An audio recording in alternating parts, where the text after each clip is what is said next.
My name is Jason Carter, though everyone calls me Jay, and I spent years protecting my little brother, only to discover he was secretly helping the people trying to ruin everything I worked for. Every sacrifice, every warning ignored.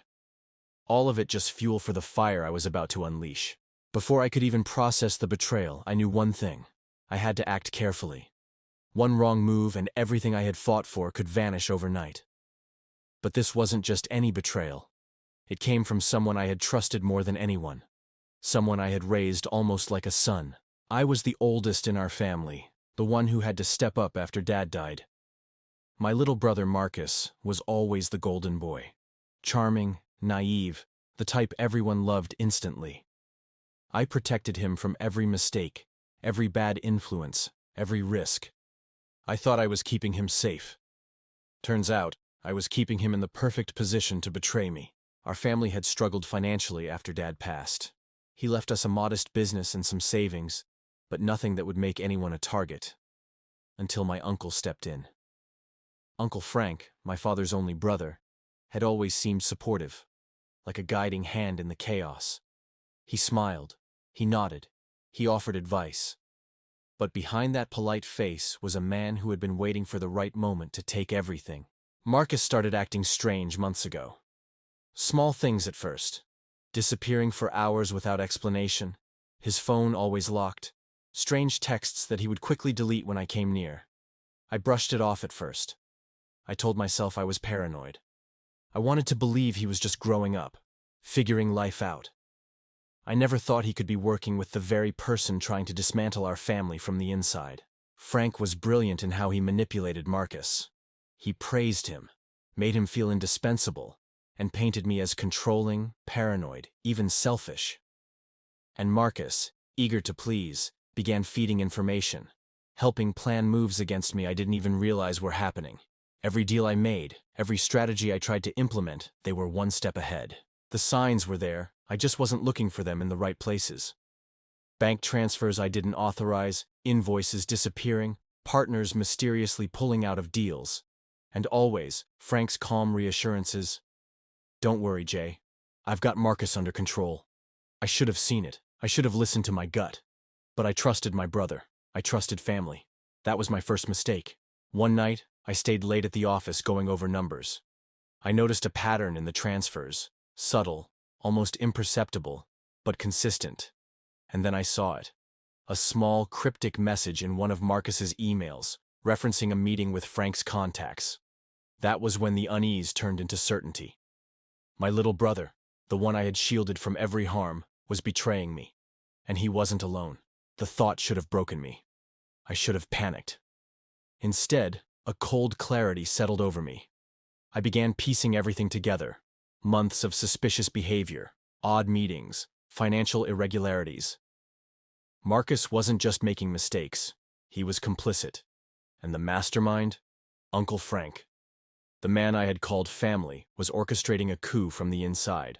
I spent that night planning. Not a reaction born of anger, but precision. I had to collect evidence, understand their next moves, and make sure they never saw it coming. If they thought they could destroy me quietly, they were dead wrong. Every secret, every hidden file, every small lie they thought I hadn't noticed, I cataloged it all.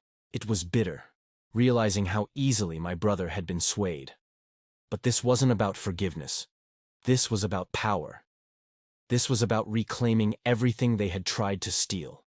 And when the time came, Marcus would see firsthand what happens when you betray the one who always protected you. By morning, I already had a plan forming.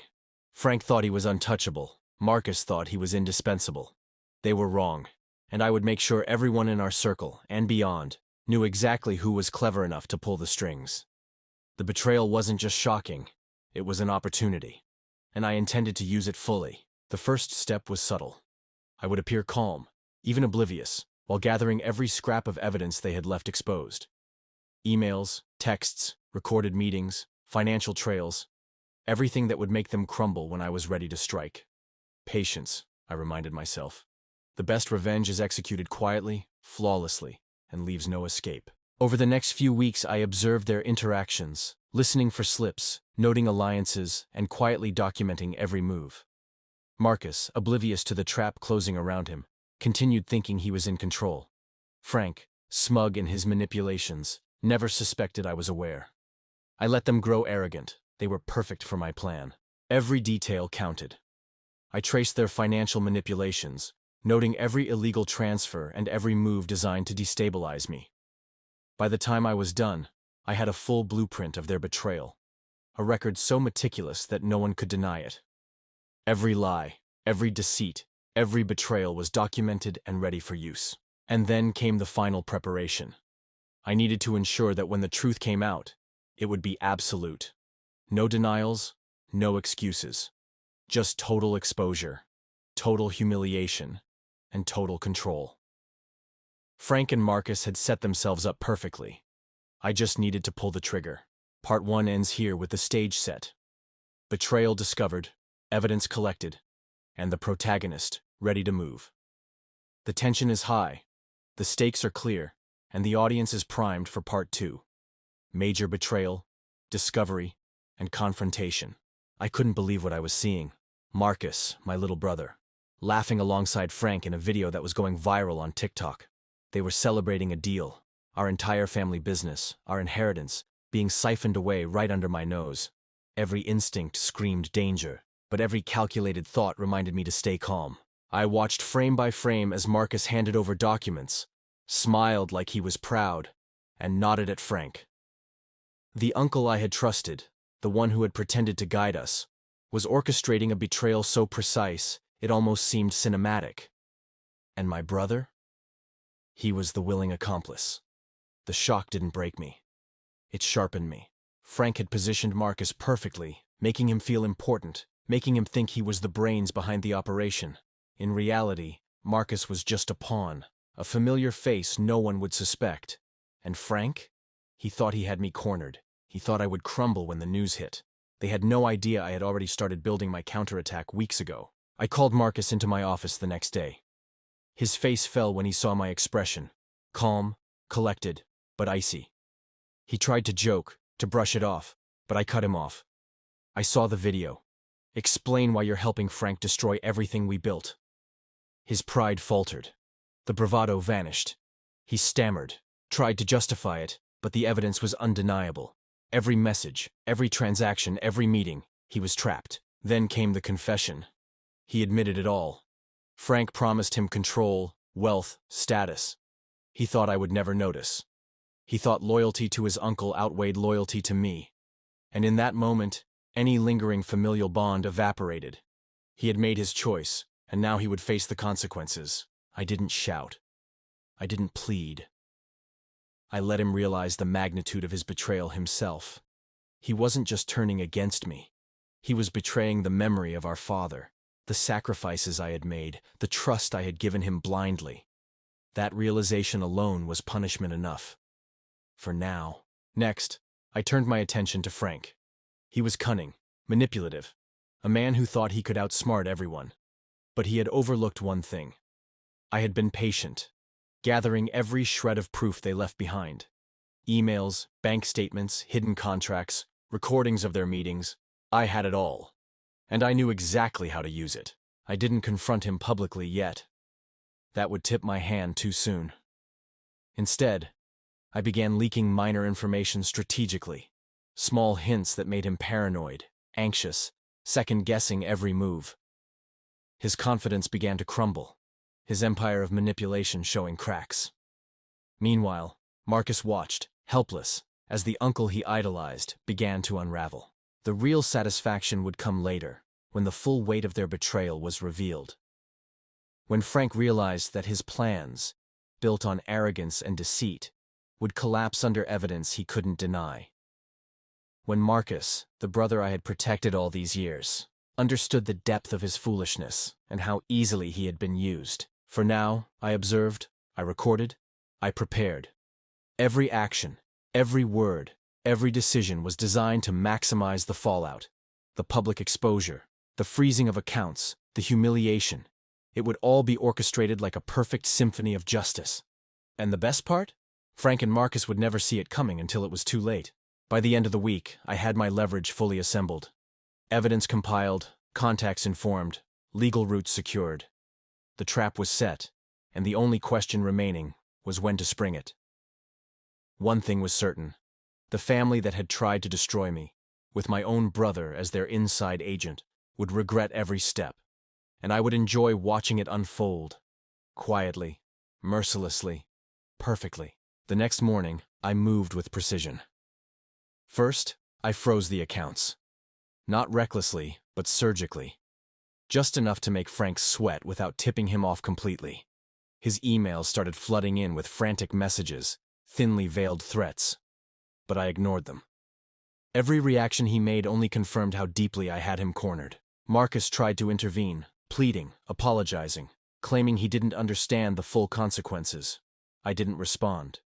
Every word he sent was a reminder of his complicity, and he had chosen his path. The little brother I had protected, who I thought I could trust, had aligned himself with the person trying to destroy everything I had worked for. Now he had to face the consequences. Then came the public exposure. I released the documents, videos, and bank transfers to the relevant partners, authorities, and even a few social media accounts strategically chosen to ensure maximum impact. Frank's face on video, smug just days ago, turned pale as the truth spread like wildfire. Every lie he had spun, every manipulation, every attempt to control the narrative, shattered in an instant. Marcus's world crumbled beside him. Friends, colleagues, and family began seeing him not as the innocent little brother, but as the traitor who helped orchestrate the family's downfall. He tried to defend himself, tried to point fingers, but the evidence was irrefutable. Every email, every transaction, every secret meeting he had attended was cataloged and undeniable. And Frank? The uncle who had thought himself untouchable, the man who had smiled while plotting my destruction, now scrambled to save face. Calls went unanswered, meetings canceled, his empire of deceit exposed publicly. There was no escape, no clever loophole, no hiding behind charm or manipulation. Every move he had made to control me had been turned against him. I watched it all unfold from my office, calm and collected. Satisfaction coursed through me, not the hollow kind, but the visceral thrill of watching predators realize they had underestimated their prey. Years of patience, strategy, and careful observation had led to this moment. Marcus hung his head, knowing full well that his choices had sealed his fate. By the end of the day, control was back where it belonged. The inheritance secured, Frank humiliated, Marcus a shadow of the brother I once knew.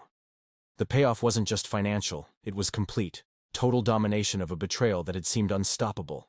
Every piece of evidence, every calculated move, every patient step had worked perfectly. They thought they could destroy me, betray me, and walk away unscathed. But they forgot one crucial detail. I was always 3 steps ahead, and I never forget a betrayal. By the time Part 3 began, everything was in motion. The evidence I had collected, the emails, the bank statements, the recordings of secret meetings, was ready. Frank thought he had me cornered. Marcus believed his betrayal would go unnoticed, but they were about to discover exactly how wrong they were. The first move was public exposure. I leaked the documents to our business partners and key authorities. Within hours, Frank's empire of manipulation started to collapse. Partners who had trusted him suddenly pulled out, questioning every deal he had made. The network he had relied on for years began turning against him, and there was nothing he could do to stop it. Marcus tried to intercede, sending frantic messages and pleading for forgiveness. But I didn't respond. Every word he sent was a reminder of his complicity, and he had chosen his path. The little brother I had protected, who I thought I could trust, had aligned himself with the person trying to destroy everything I had worked for. Now he had to face the consequences. Social media amplified the humiliation. Videos showing Frank's schemes, Marcus's complicity, and the financial manipulations went viral. The public, once unaware of the betrayal, now knew the truth. Comments, messages, and calls poured in from friends and associates alike, expressing shock and outrage at the audacity of their actions. The tables had turned completely. Legal measures were next. I froze accounts, secured assets, and ensured that neither Frank nor Marcus could access a single dollar without authorization. Every attempt they made to regain control was blocked.